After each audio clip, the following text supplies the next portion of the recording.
কি ভাবছেন এত সুন্দর করে সেজেগুজে ডেটে যাচ্ছি? একদমই না, বরং আমি অন্য দুইজনের ডেট অ্যাকচুয়ালি স্পয়েল করতে যাচ্ছি কাবাবে হাড্ডি হয়ে। যাচ্ছিলাম বনলতা এক্সপ্রেস দেখতে। এই মুভির হাইপ নিয়ে তো আলাদা করে কিছু বলার নাই, সবাই জানেন এই মুভির ব্যাপারে। বাট আমি আজকে কথা বলবো এর রিভিউ নিয়ে, বা মুভিটা আমার কাছে কেমন লেগেছে সেটা নিয়ে। এটা ছিল আমার প্রথমবারের মতো আমেরিকার হলে গিয়ে বাংলা মুভি দেখা।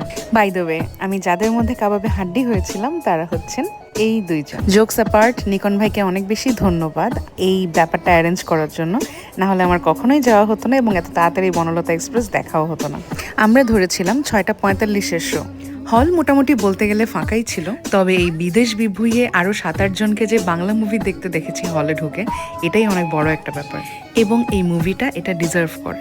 তানিম নূরের আগেও একটা মুভি দেখেছি, উৎসব, যেটা মোটামুটি অনেক বেশি হাইপড হয়েছিল, ব্যবসা সফলও ছিল। বাট আমি বলবো এই মুভিটা তার থেকে অনেক বেশি পরিণত। আমরা হলে ঢোকার বলতে গেলে বেশ সাথে সাথেই মুভি শুরু হয়ে গিয়েছিল শাহরুখ খানের একটা আপকামিং মুভির অ্যাড দেখানোর পরে। আর প্রথম থেকেই আমার এই মুভির যেই বিষয়টা বেশি নজর কেড়েছিল সেটা হচ্ছে খুবই সুন্দর, সহজ এবং সাবলীল ন্যারেশন। এই ভয়েস ওভারটা আমার কাছে নুহা হুমায়ুনের মতো লেগেছিল, আমি অবশ্য শিওর না। তবে একটা কথা বলতেই হয়, এই গল্পটা আমার জানা ছিল, হুমায়ুন আহমেদের কিছুক্ষণ উপন্যাসটা আমি পড়েছিলাম এবং আমি বেশ কয়েকটা স্পয়লার টাইপের রিভিউ ফেসবুকে অলরেডি দেখে ফেলেছি সবার এক্সাইটমেন্টের কারণে। কিন্তু মুভিটা আমাকে 1 সেকেন্ডের জন্য বোর করেনি। আমার একবারও মনে হয়নি যে এরপর কি হবে, এটা তো আমি জানি। মনে হচ্ছিল আমি নতুন কোনো একটা গল্প এক্সপ্লোর করছি। এই ব্যাপারটার পুরো ক্রেডিটটা যায় ডিরেক্টরের কাছে। পাশাপাশি সব অভিনেতা এবং অভিনেত্রীরাই অনেক ভালো কাজ করেছে। মোশাররফ করিমের কথা তো আলাদা করে বলার কিছু নেই, দ্য লেজেন্ড। কিন্তু আমাকে যার অভিনয় আরও বেশি অবাক করেছে সে হচ্ছে সাবিলা নূর।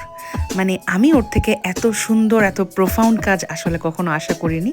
এবং আরও একটা ক্যারেক্টার আমাকে খুব বেশি নাড়া দিয়েছে, সেটা হচ্ছে শ্যামল মাওলার ক্যারেক্টারটি।